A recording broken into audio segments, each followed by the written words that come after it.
حضرت علی شیر خدا رضی اللہ تعالیٰ عنہ سے پوچھا گیا سب سے مشکل ترین سوال۔ ایک عورت حضرت علی رضی اللہ تعالیٰ عنہ کی خدمت میں حاضر ہوئی اور آ کر کہنے لگی، اے علی رضی اللہ تعالیٰ عنہ، آپ علم کا سمندر ہیں، مجھے بڑی شدت سے اس سوال کا جواب چاہیے کہ کیا محبت میں زنا کر سکتے ہیں؟ کیا محبت میں زنا جائز ہے؟ حضرت علی نے فرمایا کہ بسم اللہ الرحمن الرحیم۔ حضرت یحییٰ علیہ السلام سے پوچھا گیا کہ آپ تو اللہ تعالیٰ کے نبی ہیں، ذرا یہ بات بتا دیجئے کہ زنا کی استطاعت کیسے ہوتی ہے؟ حضرت یحییٰ علیہ السلام نے ارشاد فرمایا، دیکھنے سے یعنی دیدہ بازی سے اور تمنا کرنے سے۔ نظر بد بھی بدکاری اور بے حیائی کی چابی ہے، جیسے زنا کا دروازہ کھلتا ہے۔ حضرت صلی اللہ علیہ وآلہ وسلم نے حضرت علی رضی اللہ تعالیٰ عنہ سے ارشاد فرمایا، اے علی رضی اللہ تعالیٰ عنہ، کسی اجنبی عورت پر اچانک نگاہ پڑ جائے تو نظر پھیر لو اور دوسری نگاہ اس پر نہ ڈالو، کیونکہ پہلی نگاہ تو تمہاری ہے اور دوسری نگاہ تمہاری نہیں بلکہ شیطان کی ہے۔ اسلام میں نظر بازی قطعاً جائز نہیں ہے، کیونکہ یہی شیطانی تیر ہے جو شرافت و اخلاق کو چلنے کر کے راکھ کر دیتے ہیں۔ نظر کی حفاظت سے شرمگاہ محفوظ رہتی ہے۔ حضور صلی اللہ علیہ وآلہ وسلم نے ارشاد فرمایا، جب آزاد مرد اور عورت ایک جگہ تنہائی میں جمع ہوتے ہیں تو ان میں تیسرا شیطان ہوتا ہے جو انہیں گناہ کرنے پر آمادہ کرتا ہے۔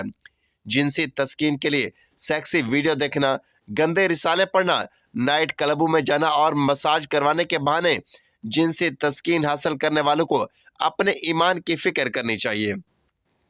حضرت عائشہ رضی اللہ تعالیٰ عنہ فرماتی ہیں کہ میں نے حضور صلی اللہ علیہ وآلہ وسلم کو فرماتے سنا ہے کہ جو عورت اپنے شوہر کے مکان کے علاوہ کسی اور جگہ اپنے کپڑے کو اتارتی ہے تو وہ اپنے اور اپنے رب کے تعلق کو توڑتی ہے۔ حضور صلی اللہ علیہ وآلہ وسلم نے ارشاد فرمایا کہ اللہ تعالیٰ کے نزدیک شرک کے بعد سب سے بڑا گناہ یہ ہے کہ آدمی اپنا نطفہ ایسے رحم میں ڈالے جو اس کے لیے حلال نہیں، یعنی زنا کرے۔ کوئی شخص پہ زنا کرتے وقت مومن نہیں رہتا۔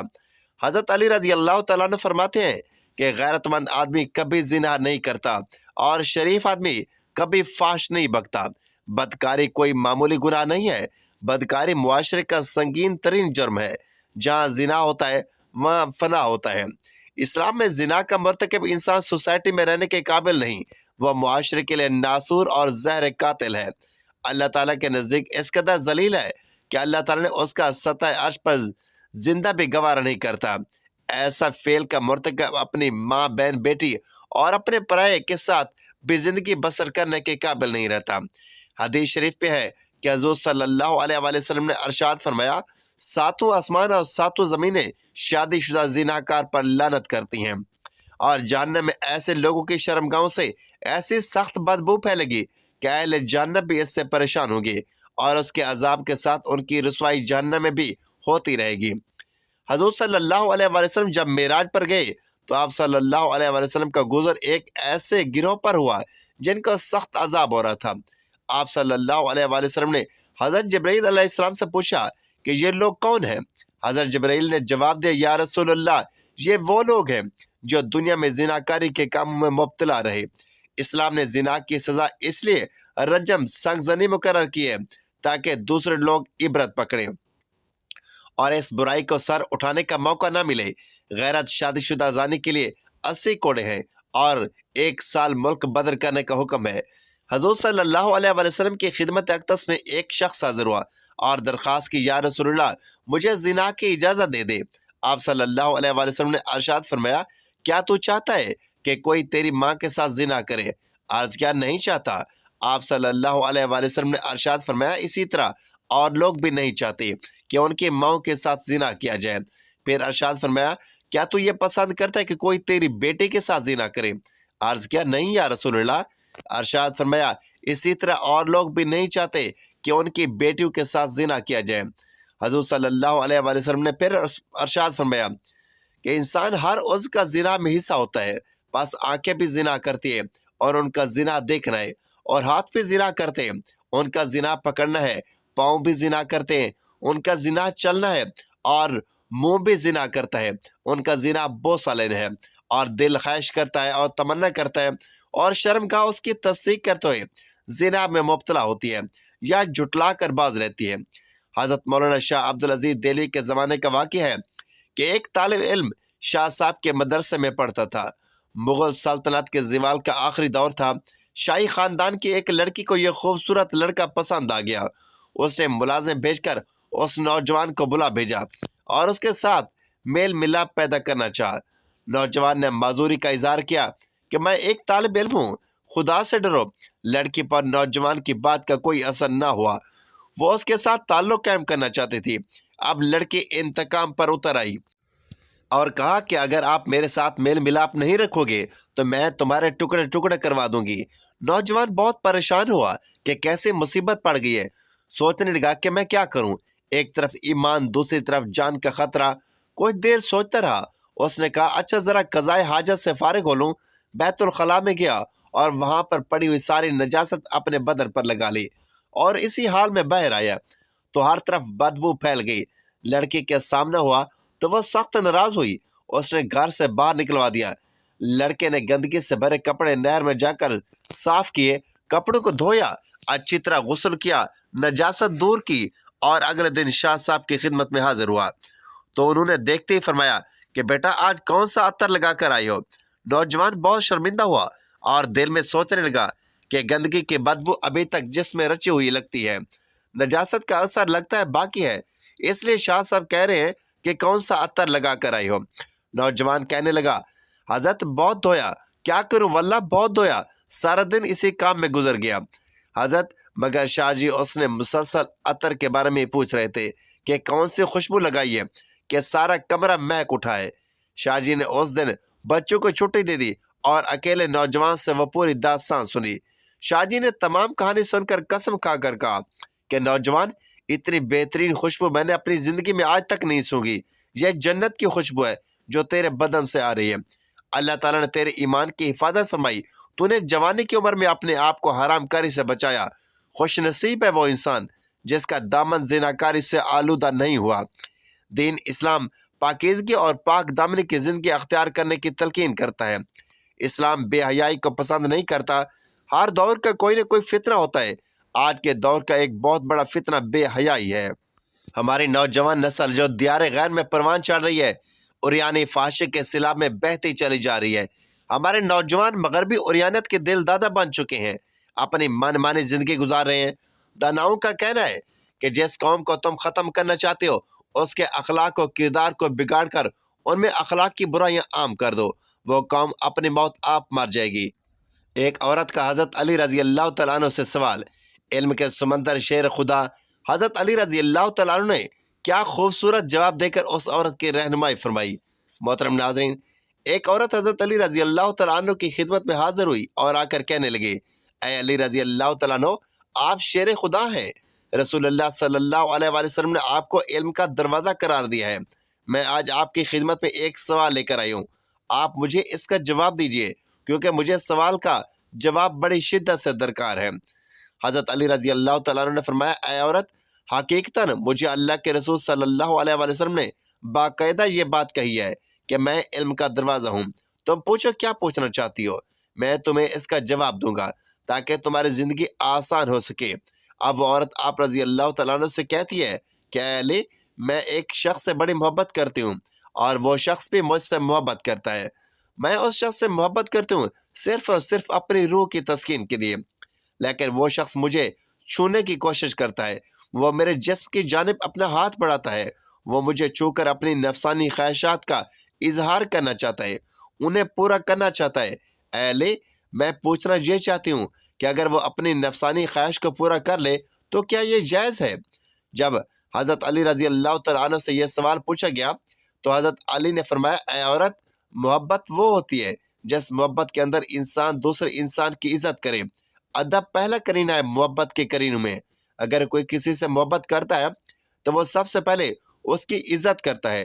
اگر وہ شخص تمہاری حقیقتاً عزت کرے تو اس کا مطلب یہ ہے کہ وہ تم سے سچی محبت کرتا ہے، لیکن وہ تمہیں اپنے فائدے کے لیے استعمال کر رہا ہے جس میں محبت کا دور دور تک کوئی نام و نشان موجود نہیں ہے۔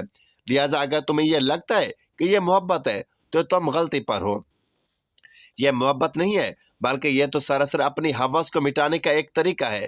محترم ناظرین، اصل محبت کا تعلق انسان کی زندگی کے اس لمحے سے ہوتا ہے جس لمحے میں اسے یہ احساس ہو جائے کہ کوئی شخص مجھ سے پیار کرتا ہے، اور اس چیز کو سوچتے ہوئے اس کا دل و دماغ روشن ہو جائے اور وہ مزید کسی چیز کی دنیا سے توقع نہ کرتا ہو، کیونکہ وہ چاہے کہ میں زندگی میں جو چیز چاہتا تھا وہ مجھے مکمل طور پر دستیاب ہو چکی ہے، اور اب میری زندگی انتہائی سال اور آسان ہو گئی ہے۔ اب آپ کو آج کی اس ویڈیو میں زنا کے بارے میں بھی بتایا جائے گا کہ اس کے بارے میں اسلامی ارشادات کیا ہے۔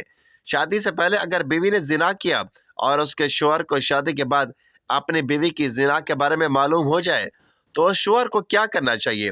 ایک آدمی نے بازاری عورت سے شادی کی ہے۔ شادی سے پہلے وہ مرد اس عورت سے ناجائز تعلقات قائم کرتا رہا ہے، اور اب انہوں نے شادی کر لی۔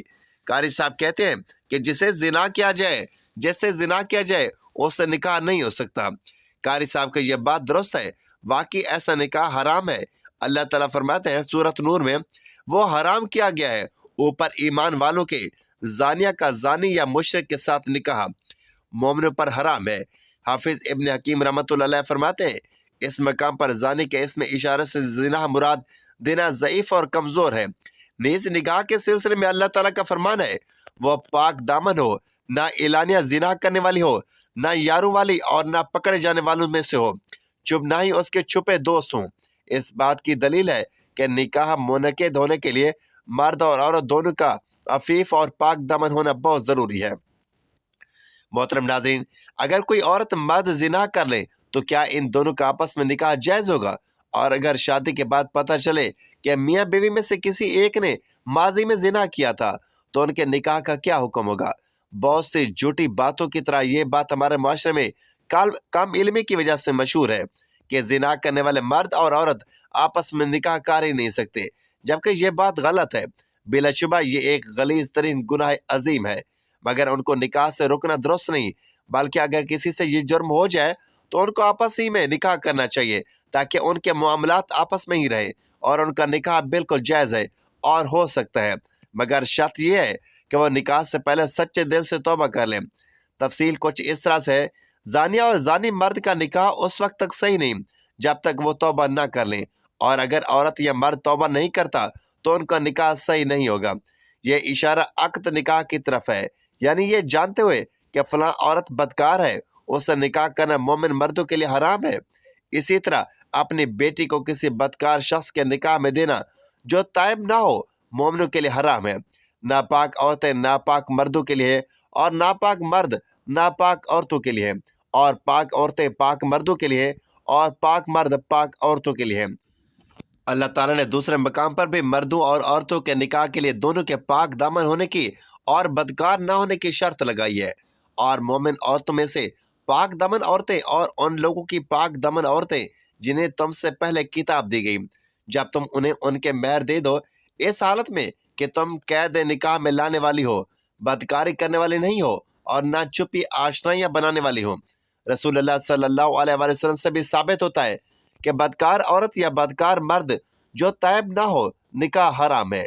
عبداللہ بن عمر رضی اللہ تعالیٰ عنہ بیان کرتے ہیں کہ ایک آدمی جسے مرثد بن ابی مرثد کہا جاتا ہے، وہ مکہ سے قیدی اٹھا کر مدینہ لایا کرتا تھا، اور مکہ میں ایک بدکار عورت تھی جسے اناک کہا جاتا تھا، وہ اس کی دوست تھی۔ مرثد بن ابی مرثد نے مکہ میں قید ایک آدمی سے وعدہ کیا تھا کہ وہ اسے اٹھا کر لے جائے گا۔ اس کا بیان ہے کہ میں مکہ میں آیا اور میں چاندنی رات میں مکہ کی ایک دیوار کے ساتھ بیٹھا تھا کہ اناک آئی، اس نے دیوار کے ساتھ مجھے بٹھا دیا۔ جب وہ میرے پاس پہنچی تو اس نے مجھے پہچان لیا، کہنے لگی مرثد ہو؟ میں نے کہا ہاں مرثد ہوں۔ کہنے لگی آؤ ہمارے پاس رات گزارو۔ میں نے کہا اللہ نے زنا حرام کر دیا ہے۔ اس نے آواز دی خیمے والوں، یہ وہ آدمی ہے جو تمہارے آدمی اٹھا لے جاتا ہے۔ چنانچہ 8 آدمی میرے پیچھے لگے اور میں مکہ کی پہاڑی میں چھپنے لگا، حتیٰ کہ ایک غار تک پہنچ گیا اور اس میں داخل ہو گیا۔ وہ لوگ میرا پیچھے کرتے ہوئے آئے حتیٰ کہ میرے سر پر آ کھڑے ہوئے، اور انہوں نے پیشاب کی تو ان کا پیشاب میرے سر پر گرا، مگر اللہ تعالیٰ نے انہیں مجھ سے اندھا کر دیا۔ پھر وہ واپس چلے گئے حتیٰ کہ میں مدینے پہنچ گیا تو میں رسول اللہ صلی اللہ علیہ وآلہ وسلم کے پاس آیا اور کہا یا رسول اللہ صلی اللہ علیہ وآلہ وسلم، میں اناک سے نکاح کر لوں؟ میں نے انہیں 2 مرتبہ یہ بات کی۔ پہلے تو رسول اللہ صلی اللہ علیہ وآلہ وسلم خاموش رہے، مجھے کوئی جواب نہیں دیا۔ پھر رسول اللہ صلی اللہ علیہ وآلہ وسلم نے فرمایا مرصد کسی زانیہ یا مشرکہ سے زانیہ یا مشرکہ نکاح نہیں کرتا ہے، اس لیے تو اس اناک سے نکاح مت کر۔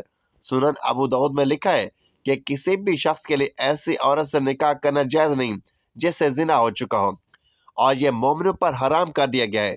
زانی مرد اور زانیہ عورت سے نکاح حرام ہونے کی وجہ واضح دلیل ہے، جب تک وہ توبہ نہیں کرتے ان سے نکاح حرام ہے، اور اسی طرح زانی مرد سے بھی جب تک وہ توبہ نہ کرے نکاح کرنا جائز نہیں۔ لیکن اگر زانی مرد یا زانیہ عورت زنا کے بعد سچی توبہ کرنے اور اپنے گناہ پر شرمندہ ہوں تو ان کا آپس میں بھی نکاح جائز ہے، اور کسی اور کے ساتھ نکاح بھی جائز ہے۔ جیسے کہ کوئی مشرک عورت شرک سے توبہ کر کے مسلمان ہو جائے تو ان کے لیے نکاح جائز ہے۔ جس نے توبہ کی اور ایمان لے آیا اور عمل نیک کیا، یہ لوگ ہیں جن کی برائیاں اللہ تعالیٰ نیکیوں میں بدل دیتا ہے، اور اللہ ہمیشہ بے حد بخشنے والا رحم کرنے والا ہے۔ اللہ تعالیٰ سے دعا ہے کہ اللہ تعالیٰ میرا سنانا اور آپ کا سننا اپنی بارگاہ الہی میں قبول و منظور فرمائے، اور ہمارا خاتمہ بالخیر فرمائے۔ آمین یا رب العالمین۔